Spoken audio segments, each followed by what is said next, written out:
Je suis morte à l'âge de 10 ans, une belle après-midi d'automne, dans une lumière qui donne envie de l'éternité. Beauté de septembre, nuages de rêve, luminosité des matins du monde, douceur de l'air, parfum de feuilles et de soleil jaune pâle. Septembre 1969, novembre 2005. J'aborde enfin sur le papier ce moment de mon existence après le prétexte d'une trentaine de livres pour n'avoir pas écrit ces pages qui suivent. Test remis plus tard, trop de peine à revenir sur ces 4 années d'orphelinat chez des prêtres salésiens entre ma 10e et ma 14e année, avant 3 années supplémentaires de pensionnalaire, 7 au total. À 17 ans, je pris le large, mort-vivant, et parti pour l'aventure qui me conduit ce jour devant ma feuille de papier où je vais livrer une partie des clés de mon être.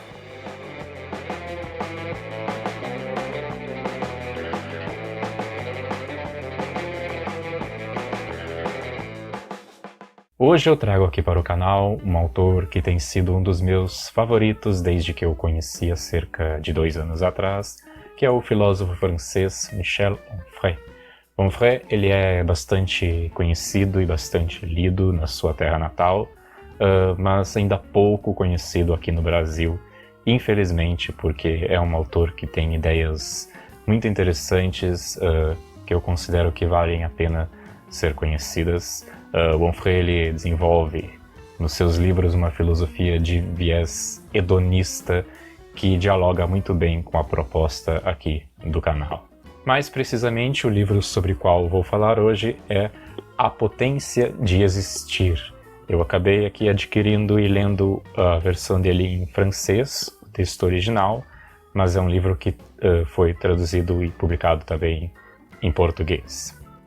O Onfray, ele é um escritor bastante produtivo, ele tem cerca de 100 livros publicados até o momento, e esse A Potência de Existir é um livro que foi publicado em 2006, e a proposta do Onfray nesse livro foi a de fazer meio que um resumo dos 30 primeiros livros que ele havia publicado antes desse, retomando as principais ideias da sua filosofia hedonista construídas então ao longo desses 30 primeiros livros.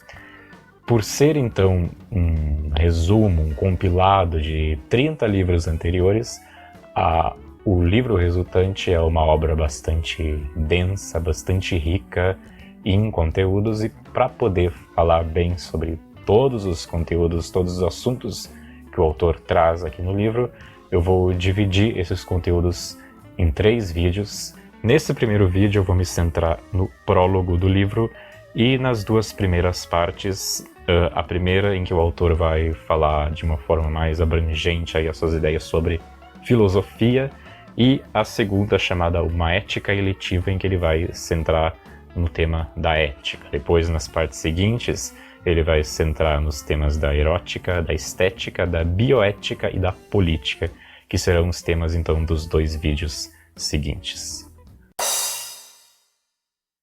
O Onfray é um autor que considera bastante importante a relação entre obra e vida, sobretudo quando se tratam de filósofos. E é a partir dessa ideia que ele vai iniciar o livro com um prólogo, um prefácio na verdade, onde ele vai fazer um relato autobiográfico sobre um momento marcante da vida dele, que foram os anos que ele passou num orfanato de padres salesianos. Então ele vai relatar nesse prefácio abusos diversos que ele teve que suportar nesse período e que acabaram marcando a vida dele e posteriormente interferindo na criação da sua filosofia hedonista. O trecho que eu li no início desse vídeo é a parte inicial desse prefácio, e eu vou trazer mais 2 trechos na abertura dos vídeos seguintes. Logo no início do livro, Onfray vai denunciar o fato de que na área da filosofia existe o que ele vai chamar de uma historiografia dominante, que é construída a partir do idealismo platônico. O que significa isso? Quando estudamos filosofia nas escolas, nas universidades, em livros sobre história da filosofia, introdução à filosofia, etc. Geralmente esses cursos, esses livros, eles são construídos a partir de um mesmo roteiro, digamos assim. Há uma lista pré-estabelecida de filósofos que são considerados os mais importantes, aqueles que devem ser estudados. E outros filósofos que não aparecem nessa lista geralmente são relegados a segundo plano, são tidos como marginais, como menos importantes, etc. O que Onfray vai defender é que a escolha dos filósofos que entram para essa lista não é uma escolha neutra, mas sim uma escolha que obedece a interesses ideológicos daqueles que decidiram que são estes os filósofos mais importantes. O Onfray vai dizer que essa historiografia dominante ela acaba privilegiando os filósofos que se inserem numa linha idealista da filosofia, que é uma linha que tende a privilegiar as ideias, os conceitos, coisas abstratas em geral, tende a colocar essas coisas acima das questões do mundo concreto, material. É uma tradição que vai se iniciar lá na Grécia Antiga com o filósofo Platão, que vai conceber o tal de mundo das ideias, e aí, desde aí Platão e seus seguidores vão acabar desenvolvendo toda uma hierarquia que coloca esse mundo das ideias acima do chamado mundo sensível, que é o mundo com o qual nós interagimos de fato através dos sentidos. Onfray vai defender então uma história alternativa da filosofia, que deixe esta filosofia mais idealista de lado e que procure dar voz aos filósofos de viés mais hedonista, materialista, atomista, etc., que foram historicamente colocados como marginais dentro da história da filosofia, dessa historiografia dominante. Um dos principais projetos do Michel Onfray é uma série de livros chamada Contra a História da Filosofia, onde ele se propõe, então, a criar essa história alternativa. Em duas palavras, digamos claramente, a historiografia dominante procede de um a priori platônico, em virtude do qual o que procede do sensível é uma ficção. A única realidade é invisível. A alegoria da caverna age na formação filosófica clássica como um manifesto. Verdade das ideias, excelência do mundo inteligível, beleza do conceito e, em contrapartida, feiura do mundo sensível, rejeição da materialidade do mundo, desconsideração do real tangível e imanente. Onfray vai insistir na ideia de que haverá sempre uma relação entre a filosofia e a vida daquele que filosofa. Não é possível dissociar uma coisa da outra, não é possível dissociar o pensamento daquele que pensa das coisas que esse pensante já viveu, das emoções que ele já sentiu, das sensações que o seu corpo já sentiu. E isso vai acabar justificando, então, por exemplo, o relato dele no prefácio do livro, onde ele vai narrar coisas que ele viveu, que ele sentiu e que o marcaram de tal forma que isso vai acabar, conscientemente ou não, interferindo na construção da sua filosofia. O pensamento procede, portanto, da interação entre uma carne subjetiva que diz eu e o mundo que a contém. Ele não desce do céu à maneira do Espírito Santo pondo línguas de fogo sobre os eleitos, mas sobe do corpo, surge da carne e provém das entranhas.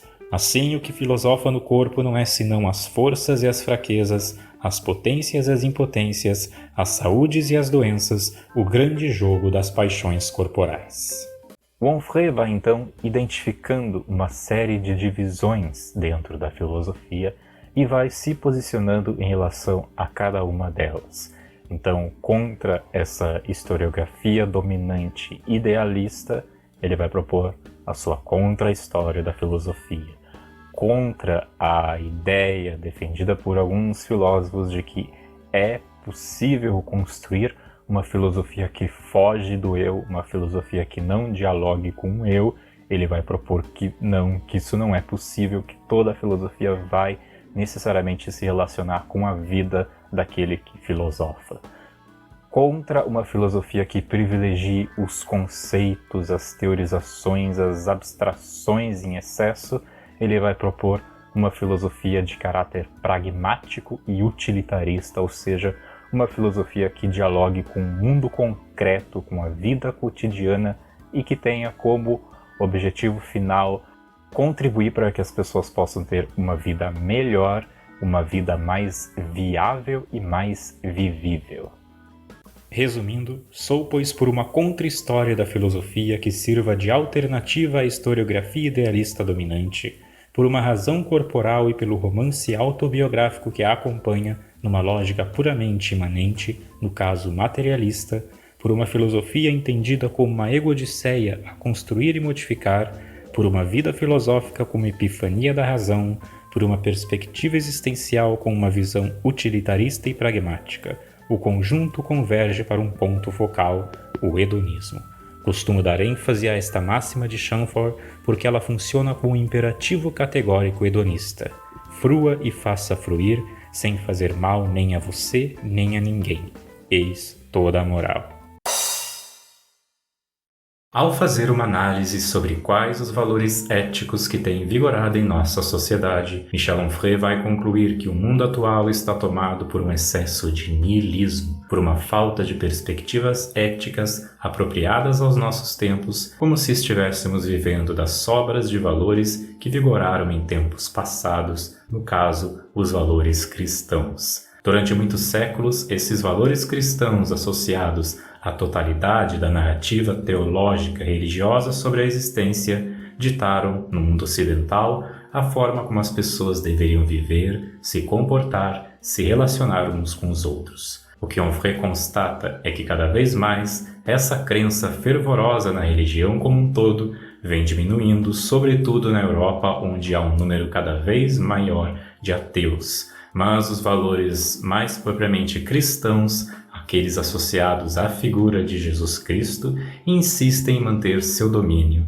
Tratam-se de valores pouco questionados e que são tidos indubitavelmente como os valores éticos mais corretos, mais virtuosos, os melhores que a humanidade já teria produzido. Uma das consequências disso é que até mesmo pessoas pouco ou nada religiosas acabam, consciente ou inconscientemente, vivendo em sintonia com esses valores cristãos, com o modo de vida que eles ditam, com a visão de mundo que eles suscitam. Onfray de modo algum lamenta o enfraquecimento da narrativa religiosa sobre a existência, pois ele entende que a mesma só serve para nos distanciar da realidade, para que não encaremos de frente alguns dos fatos incômodos em relação à vida, como o fato de que vamos morrer um dia. Mas o autor entende que é necessário também repensar esses valores cristãos que insistem em manter seu quase monopólio no terreno ético, permitindo assim que outros valores se desenvolvam em seu lugar, o que contribuiria para uma superação do niilismo e dando espaço ao que o autor vai chamar de um ateísmo pós-cristão. A expressão ateísmo pós-cristão poderia dar a impressão de uma redundância. O simples substantivo faz crer que se superou o cristianismo e que nos situamos após a religião. Mas, em virtude do princípio de impregnação judaico-cristã da episteme de nossa época, o ateísmo também é marcado com o ferro católico. De sorte que existe um ateísmo cristão e que a expressão, sob sua aparência oximórica, caracteriza um verdadeiro objeto conceitual. Uma filosofia que nega claramente a existência de Deus, de certo, mas que retoma por sua conta os valores evangélicos da religião de Cristo. Então Onfray vai negando todas essas tentativas de explicar a existência, de dar sentido à existência, de explicar como devemos viver, que partem de conceitos extraterrenos, extramateriais, como o mundo das ideias do Platão, ou como as questões mais próprias das religiões, como a alma imortal, deuses, etc. E Onfray vai se aproximando de uma perspectiva muito mais materialista, mais terrena sobre a existência, pensando que nós somos corpos colocados no mundo, que possuímos um cérebro, que dentro desse cérebro estão os nossos conhecimentos, nossa identidade, a percepção sobre quem somos, sobre o que é o mundo, sobre quem são os outros. Ou seja, tudo está contido no material, no físico.